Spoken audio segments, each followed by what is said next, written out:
International Parental Child Abduction. It's a terrible thing. Since 1994, over 30,000 children have been abducted and taken abroad by one of their parents without the consent of the other. As a father, I can't fathom the terrible feeling of separation and heartbreak that those parents must endure. I would feel if my children were abducted, I could only imagine what they're going through. I applaud the work of Chairman Smith and what he's done historically in passing the Goldman Act 10 years ago, and his continued work to secure the child's future and to protect them from this grievous occurrence. Ms. Bernier-Toth, as you mentioned in your testimony, prevention is the best method of combating international parental child abduction. The Goldman Act created the Children's Passport Issuance Alert Program to notify a concerned parent if someone attempts to get their child a passport without their knowledge. You also mentioned, just in this hearing as I've been listening, that this is about the child.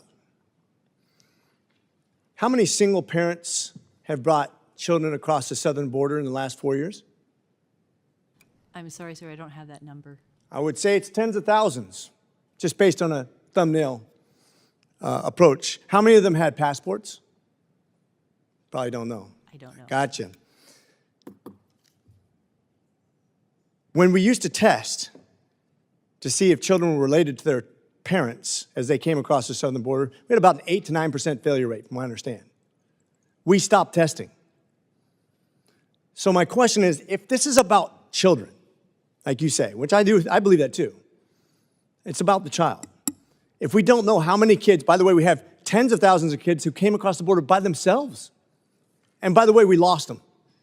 We don't know where they are right now, under the government charge. But it's about children. We don't know where those tens of thousands of children who came over here by themselves are. We don't know if those children were kidnapped by their single parents who brought the children across, because we don't know. And we didn't test. And finally, we don't even know if those kids being brought by that one person are genetically related to the person they're bringing across. So not only do we not have accountability for the children who came here by themselves, tens of thousands lost, we don't know if that child has been kidnapped by their single parent that's coming across the border with those kids. We also don't even know if they're related to that child and they're kidnapped from both parents. So how are we making this about the child? How do we have accountability in our own country, let alone foreign countries?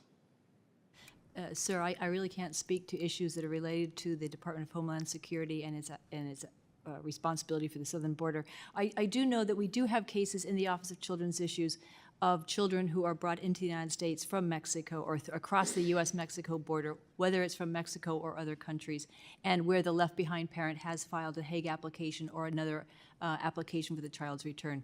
I don't have the numbers, but there are cases where we are aware of those the situations. I would suggest we have almost no accountability. First of all, we know we don't have accountability for the tens of thousands of children who disappeared when they came across the border. We have no accountability because we have no idea how many single parents come here at the behest of one parent, not both, because you don't know and I don't know, and we have an act that says we should know. This isn't about law, because we have good laws.